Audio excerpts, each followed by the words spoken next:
샬롬 할렐루야. 로마서 8장 12절 13절. 그러므로 형제들아 우리가 빚진 자로 돼 육신에게 져서 육신대로 살 것이 아니니라. 너희가 육신대로 살면 반드시 죽을 것이로되 영으로서 몸의 행실을 죽이면 살리니. 아멘. 사람이 다스려야 할 몸의 행실 6번째, 눈입니다.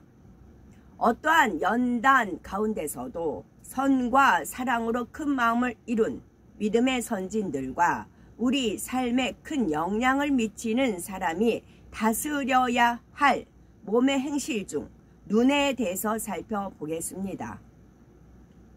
온전한 선과 사랑으로 가득하셨던 주님의 마음을 닮으려면 마음속에 있는 비진리를 모두 뽑아버리고 진리인 선과 사랑으로만 가득 채워 넣고 큰 마음을 이루어야 합니다.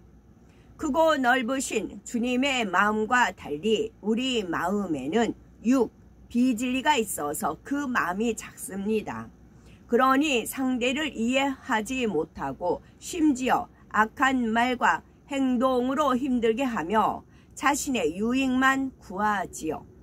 마음이 작은 만큼 같은 일을 만나도 더 힘들고 불편하며 괴로워집니다.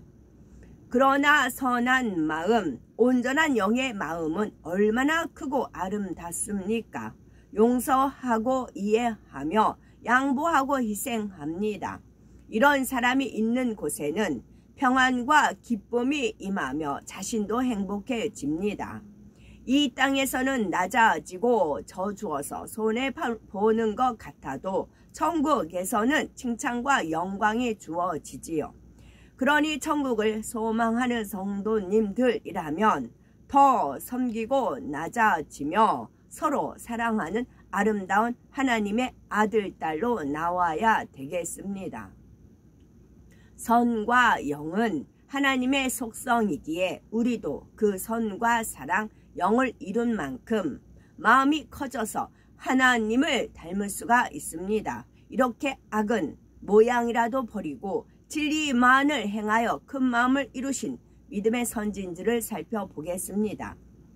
첫째, 선과 사랑으로 큰 마음을 이룬 믿음의 선진들 중에 아브라함입니다.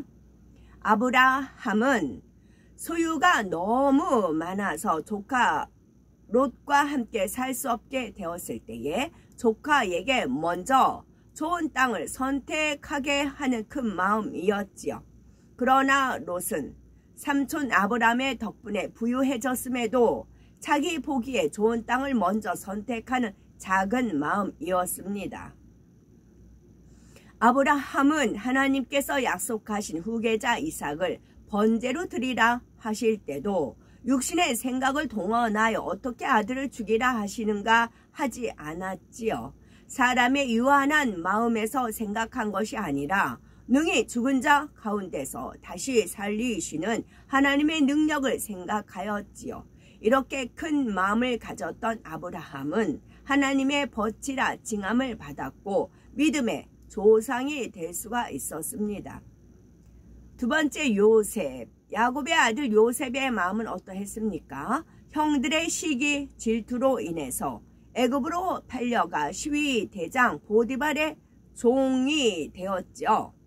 그러나 신세를 한탄하거나 그 마음의 미움을 담지 않았습니다. 오히려 자신의 부족함을 돌아보아 주인뿐만 아니라 주변 사람들의 마음을 살피며 섬김의 마음을 이루고자 하였지요.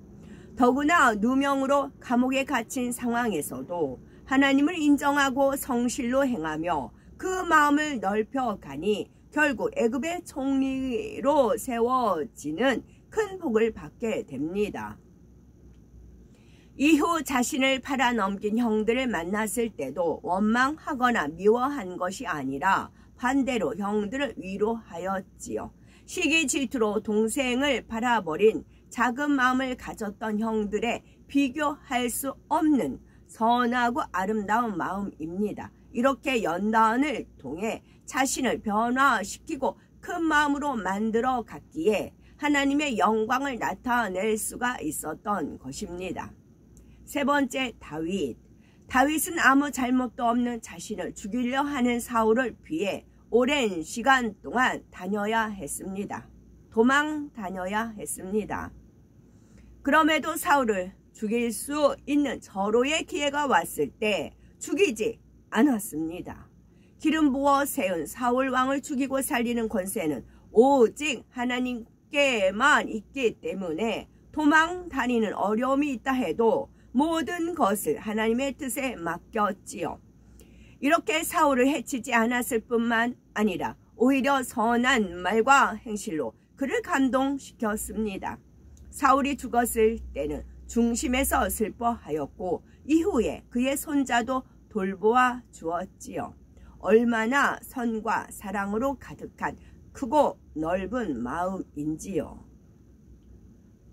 반면 사울의 마음은 다윗과 비교할 수 없이 작았습니다.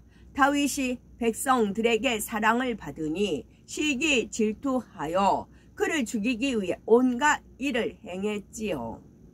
사울은 자신이 인정받기 원하는 마음으로 가득한 작은 마음이었습니다. 하나님께서는 사무엘과 다윗을 통해 돌이킬 기회를 주셨지만 사울은 오래 참으시는 하나님의 마음을 깨닫지 못하고 마음 중심에서 돌이키지 않았습니다. 결국 비참한 최후를 맞고 말았지요. 성경에 보면 엘리야, 모세, 사도 바울처럼 사랑과 선이 가득한 넓고 큰 마음을 가진 사람이 있는가 하면 가룟 유다, 발람, 아사왕처럼 죄악으로 마음을 지키지 못하고 변질되어 멸망으로 간 사람들도 있습니다. 부자들은 하나님을 사랑했을 때는 하나님의 사랑을 입었지만 변질됨으로 하나님께 외면당하고 사단의 역사를 받아 나갔지요. 이런 말씀을 들으면서 나는 저들의 배신과 변개함은 없어 하며 넘어가서는 아니 됩니다. 용서받고 생명 얻는 은혜, 치료받고 응답받은 은혜를 저버리거나 초심을 잃고 충만함과 열심히 식은 것도 변개함입니다. 어떤 사람은 자신의 유익에 맞고 칭찬받으면 충성하고 열심 내다가 칭찬받지 못하면 서운해하며 열심을 잃습니다. 이런 서운함, 변개함이 있다면 그 마음은 심히 작은 것이지요. 이러한 마음을 버리지 않고 있다가 어느 순간에 배신으로 나올 수가 있지요. 그러니 우리는 어떤 악의 모양이라도 작다 여기지 말고 항상 자신을 돌아보며 다스려 나가야 하겠습니다. 사람이 다스려야 할 몸의 행실 중에 눈이 있지요. 우리의 눈은 마음과 밀접한 관계가 있습니다. 무엇을 어떻게 보느냐에 따라서 우리의 마음이 달라지고 마음이 어떤지에 따라 같은 것을 보아도 그 느낌이 달라지기 때문입니다. 그래서 눈은 마음의 창이라 표현도 하지요. 또 눈은 얼굴 표정이나 인상에 있어서 큰 비중을 차지합니다. 사람의 성격이나 마음과 관련하여 인상을 말할 때에 저 사람은 눈이 맑다, 저 사람은 눈이 따스하다, 저 사람은 눈이 차갑다 라는 표현을 하지요. 마음의 변화를 잘 나타내는 부분으로 눈을 찡그리거나 크게 뜨거나 흘기는 것을 보면 상대방의 감정 변화를 어느 정도는 알 수가 있습니다. 무엇보다도 눈은 카메라 렌즈처럼 세상을 마음에 담기도 하고 마음에서 원하는 것을 찾아보기도 하지요. 마음에서 원하는 것을 눈을 통해 찾아보는 예를 들어보겠습니다. TV에는 많은 채널이 있지만 자신이 원하는 것을 선택합니다. 경제에 관심이 있는 사람은 경제 프로그램을, 정치와 세상 돌아가는 일에 관심이 있는 사람은 뉴스를 볼 것입니다. 어떤 사람은 드라마를 좋아해서 이를 통해서 기쁨과 슬픔을 느끼며 때론 자신을 드라마 속 인물로 상상하기도 하지요. 또 음란물 보기를 좋아하는 사람도 있겠고요. 학생들의 경우는 호기심으로 보았어도 그것이 마음과 생각에 남아 학업에 지장을 주게 됩니다. 분별력이 있고 옳고 그름을 아는 성인이 음란물을 즐겨본다면 그 마음에 간음과 음란물이 있기 때문입니다. 이렇게 우리의 눈은 자신이 원하는 것을 선택하여 보며 또 본 것을 마음과 생각에 담게 됩니다. 어떤 눈은 세상을 바라보는가에 따라 각 사람의 행함도 다릅니다. 어떤 눈으로 세상을 바라보는가에 따라 각 사람의 행함도 다릅니다. 예를 들어 돈을 어떻게 바라보는가에 따라서 그 사람의 행함이 달라지지요. 돈에 욕심을 두지 않고 자족하며 사는 사람은 있는 것에 감사하며 주변에 구제할 곳을 찾는 눈이 될 것입니다. 그러나 욕심으로 더 많은 것을 얻고자 하고 돈으로 자신을 드러내고자 하는 사람은 돈의 노예가 되어 살게 되지요. 잠언 22장 9절에 선한 눈을 가진 자는 복을 받으리니 이는 양식을 가난한 자에게 주민이라 했고, 잠언 28장 22절에는 악한 눈이 있는 자는 재물을 얻기에만 급하고 빈궁이 자기에게로 임할 줄은 알지 못하느니라 말씀했습니다.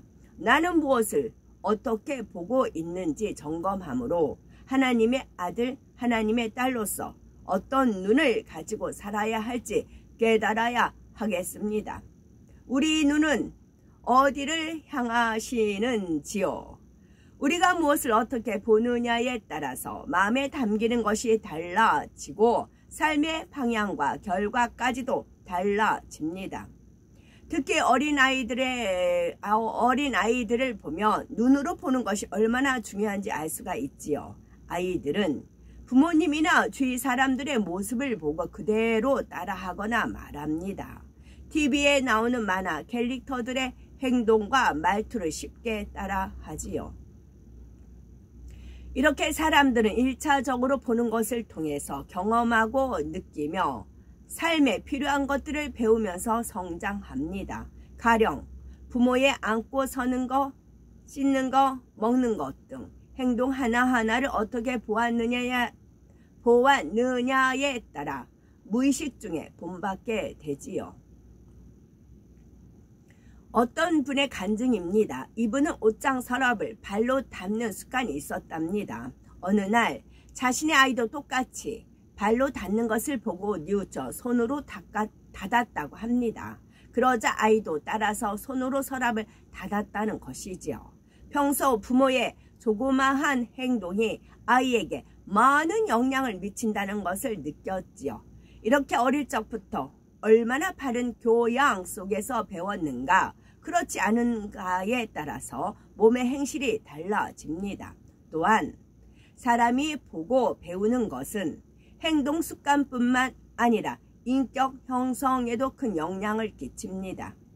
어려서부터 아버지가 술을 많이 먹고 어머니를 구타하는 가정에서 이를 보고 자란 아이는 나는 커서 절대 술은 상정도 안 해야겠다라고 다짐을 합니다. 그러나 무의식 중에 입력된 것으로 인해서 마음을 지키지 못하여 술꾼의 모습이나 폭력적인 성향으로 나오기도 하지요. 성장 과정에서 본 것이 자신도 모르게 몸에 배었기 때문입니다. 우리는 하나님 말씀 안에서 마음과 눈을 다스려서 주님을 닮기 위해 노력하며 주의 교양으로 열심히 우리 자신을 만들어 가서 모든 행실에 온전하고 빛나는 거룩한 하나님의 자녀가 되어야 되겠죠. 아멘.